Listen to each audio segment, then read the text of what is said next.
একটা কি দাম আছে বলবে? এটা হ্যাভেলসের।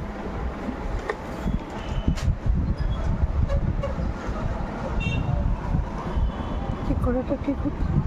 দেখো এটা হচ্ছে 2600 টাকা বুঝলে, হ্যাঁ এটা হচ্ছে 2800টা 3200। এইটা কত বললে? 2600, এইটা 2800, এটা 3200। হয়তো 3200 টাকা। ডিফারেন্স কি আছে? কোম্পানি দাম আছে মা, কোনটা সব থেকে ভালো হবে? সবচেয়ে হ্যাভেলস। এবার তো ভালো, ওই জন্য আমি দেখতে চাইলাম। 3200 টাকা না, ঠিকঠাক করে দাম বলো। এই তুমি কথা বলছো, তুমি ঠিকঠাক করে দাম বলো। নাও নাও। তুমি এইটার দাম বলো ঠিকঠাক। আচ্ছা ঠিক আছে। তুমি দাম কত বলো? এবার বললো আমি ফোন করতাম। মা তোমার চ্যানেল ভিডিওটাকে ইউটিউব ছেড়ে দেবো নাকি? আমার দোকানে অ্যাড হয়ে যাবে তো। হ্যাঁ ভালো ভালো হয়।